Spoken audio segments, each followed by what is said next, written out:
सर्वप्रथम तुमचं नाव सांगा आणि त्यानंतर बोलायला सुरुवात करा. नमस्कार, मी सुरेखा डोईफोडे. मी मुंबईचीच रहिवासी आहे. कांदिवली चारकोपवरून मी आलेली आहे. जे 3-4 दिवस झालं जे दादा जरांगे साहेब जे इथे येऊन आंदोलन करत आहेत, पण खूप शांतपणाने आणि शीतयुद्ध आहे हे. अशा पद्धतीचं हे शीतयुद्ध करत आहेत की आम्ही इमॅजिन पण केलं नव्हतं की एवढं शांततेत चालेल. एवढा मराठा समाज लाखोने ओसंडून वाहतोय, पण एवढ्या शांततेने हे आंदोलन चाललेलं आहे. आम्हाला याचं खूप कौतुक आहे. आम्ही मुंबईकर म्हणून आम्ही या आंदोलनाचं खूप खूप खूप मोठ्या प्रमाणे समर्थन करतो आहे. मी मुंबईची राहणारी आहे. इथे मी जॉब करते, मी प्रवास करते. तेव्हा प्रवास करताना मला कुणाचा त्रास झालेला नाही. जे आतापर्यंत जेवढे पण पत्रकार लोकांनी ट्रेनमध्ये जाऊन महिलांना विचारलेलं आहे, आम्ही स्वतः व्हिडिओ पाहिलेले आहेत, हे चुकीचं आहे. पत्रकारांनी हे जे चालवलेलं आहे ते आधी बंद करावे. तुमच्या हातात जर तुमच्याकडे डिग्री आहे पत्रकारितेची, त्याचा चांगला वापर करावा.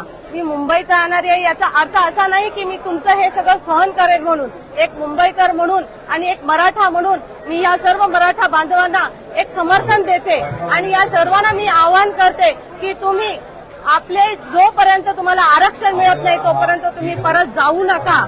आणि आमच्याकडून मुंबईकरांकडून तुम्हाला जे काय मदत मिळेल तर ती आम्ही करण्याचा प्रयत्न करू.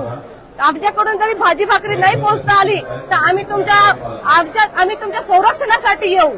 आम्ही तुमच्यापर्यंत जरी नाही पोहोचू शकलो कधी, पण आम्ही तुमच्यासाठी एक मोबाईल वरून तरी आम्ही तुम्हाला समर्थन देऊ. आमची नजर आहे तुमच्या सगळ्या लेकरं बाळांवर आणि सगळ्या माता माऊलींना आम्ही हेच सांगतो की तुम्ही गावाकडून तुमची मुलं पाठवलेले त्यांचे संरक्षण आम्ही करतो आहोत. त्यांना गालबोट लागू देणार नाही. यासाठी मी इथे आलेली आहे. अजून एक मला बोलायचं आहे, जसं मुंबईकरांना परप्रांतीयांचा त्रास होतो त्यावेळेला मुंबईकर हा शांतच असतो ना, पण आज आम्हाला मराठ्यांचा अभिमान आहे. मराठे हे स्वतःच्या घरी आलेले आहेत. हे परक्या गावात गेलेले नाहीयेत. हे त्यांच्या स्वतःच्या हक्काच्या जागी येऊन आंदोलन करत आहेत. जर मराठा हा स्वतःच्या जर घरी येऊन जर तो हक्काचं मागणं नाही करणार तर काय तो परदेशात जाणार का? हे माझं सरकारला बोलणं आहे.